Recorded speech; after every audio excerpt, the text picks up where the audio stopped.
Eu sempre gostei de agenda, daquelas com os dias e horários marcadinhos para lotar de compromissos.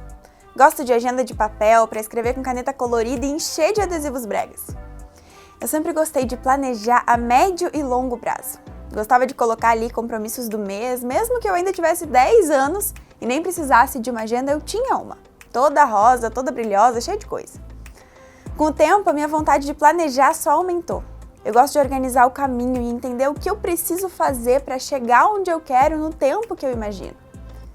Mas claro que a necessidade de planejar na agenda da Poli com 10 anos era muito diferente da necessidade de planejar hoje.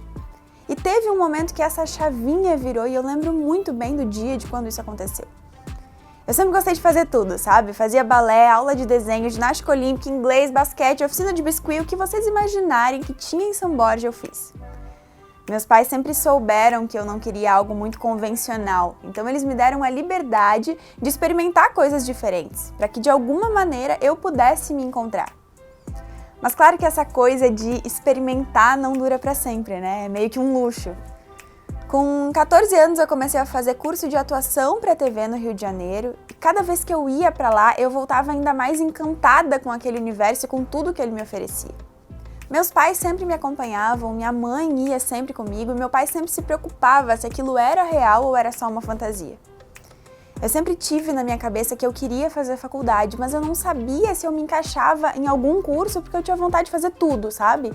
Do direito ao turismo, da arquitetura a relações internacionais. Então como que eu ia escolher uma coisa só?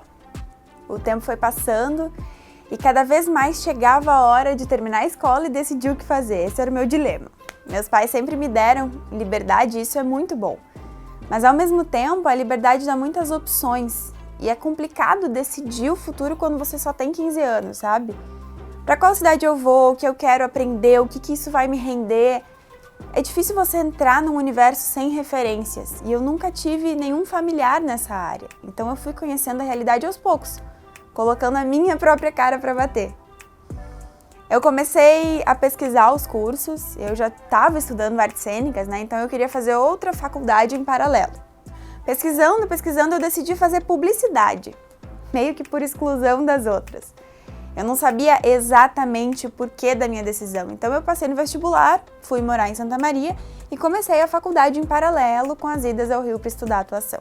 Passou um semestre e eu liguei para os meus pais dizendo que eu queria começar outra faculdade, dessa vez de jornalismo. Mas não queria deixar parar nenhuma das outras.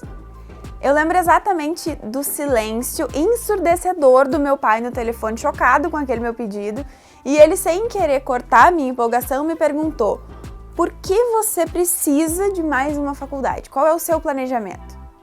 Essa pergunta pode até parecer inofensiva para vocês, mas naquele momento acabou comigo.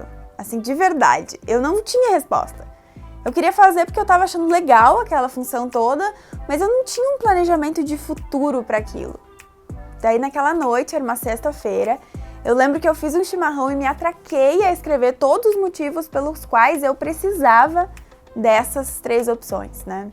Eu escrevi tanto que no dia seguinte eu tinha certeza de cada passo que eu precisava dar para conseguir trabalhar em algo que englobasse as 3 partes que eu estava querendo para o meu futuro. Com 17 anos, eu precisava dar satisfação e justificar a escolha para o meu pai, né? Uma coisa óbvia.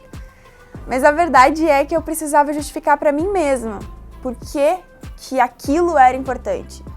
Eu precisava estar ciente de cada uma das minhas escolhas e por que elas seriam fundamentais na minha trajetória dali adiante. E naquele momento, eu entendi a importância do planejamento. Ali, com 17 anos, eu estava construindo o meu primeiro caminho de carreira. Eu tinha escrito todo o meu planejamento para os próximos 10 anos. E aquilo me motivou de uma maneira que todo dia eu acordava às 6 da manhã com uma certeza absurda do que eu estava indo fazer, do que eu precisava fazer naquele dia. Planejamento muda, óbvio. A maioria das coisas que eu escrevi naquela noite sentada na escrivaninha mudou. Troquei publicidade por rádio, TV e internet, porque em algum momento da vida essa troca fez mais sentido para o meu novo planejamento. E transferi e concluí as faculdades em São Paulo, porque isso também fez sentido para mim num determinado momento. E hoje em dia, eu sigo fazendo a mesma coisa, sabe? A minha agenda era rosa, hoje ela é preta, mas eu continuo com ela física porque eu gosto assim. As canetas de gel colorida deram espaço para uma azul e um marca-texto, porque é mais fácil de levar na bolsa. E não dá mais tempo de ficar colando adesivo brega todo dia. Com os post-its eu ainda colo. Eu continuo fazendo meus planejamentos de carreira, de vida, de conquistas, de objetivo, e isso para mim faz todo sentido. Tudo isso continua mudando, quase que diariamente. Eu tô sempre dizendo que a gente é uma metamorfose, mas que a gente não pode ser uma metamorfose descontrolada. Isso também serve para o nosso planejamento, sabe? Eles são mutáveis, acho que essa é a graça, a gente aprende, evolui, e com isso nossos planejamentos também precisam mudar. Mas a questão é ter um planejamento. É saber por que você está acordando às 6 da manhã ao invés de acordar meio-dia. É saber por que você está trabalhando numa sexta-feira ao invés de ir para uma balada curtir com os amigos. Você mesmo merece uma explicação.